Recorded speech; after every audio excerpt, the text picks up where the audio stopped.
Hope you didn't miss me too much. Here I am once again with another rework. How is this possible? Nova, we made a lot of changes to her. Hopefully you're excited. Starting with her brand new passive. Now when she kills an enemy that's slowed down, they have increased chance to drop a health orb, and if the enemy is sped up, they have an increased chance to drop an energy orb. And that kind of gives you a hint of where we're going later on, but I'll save that for later. Null Star is now recastable by default. Also, we increased the base amount of particles it has, and now the damage reduction from each particle scales with strength. So between those two things, it's much easier to get to the cap of damage reduction. We also changed how the damage reduction works. Before it only affected health. Now it affects health and shields. We also changed the damage to blast. In fact, all of her abilities used to be all over the place in terms of which types of damage it did. Now they all do blast, and this one in particular has a guaranteed status and an increased base damage, so it's much more effective. For Antimatter Drop, we made it so that it's much easier to control. As you move your camera around, it will actually stay much closer to the center of your view. You will also now be able to recast whenever you want, and that'll make it travel much faster to whatever destination you're giving it.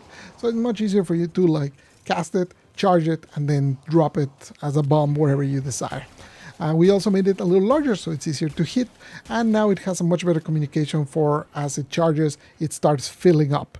Also, we changed the charge mechanics so that it works better at lower levels of gear as well as higher levels of gear. For Wormhole, it used to have duration and charges, now it only has charges, and we now can see it visibly on top of the portal so you can know how many charges it had left. Also, we made it so that when you press and hold the ability, you get a better preview of where you're going to end up being teleported to. And as I teased earlier when I was talking about the passive, now Molecular Prime has a hold cast, which will do the fast version. So you have the normal version on top and the fast version on hold. Now you don't need to go into negative strength to actually get the fast version. We also added so that the multiplier now affects more than it used to. Before it only affected damage to health. Now it also affects damage to shields and to overguard. And we also did a pass across the game to all the different frames, and we actually made it standardized like that. Some of them already did that.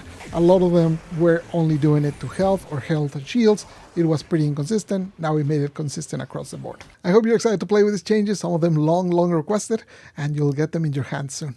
Adios.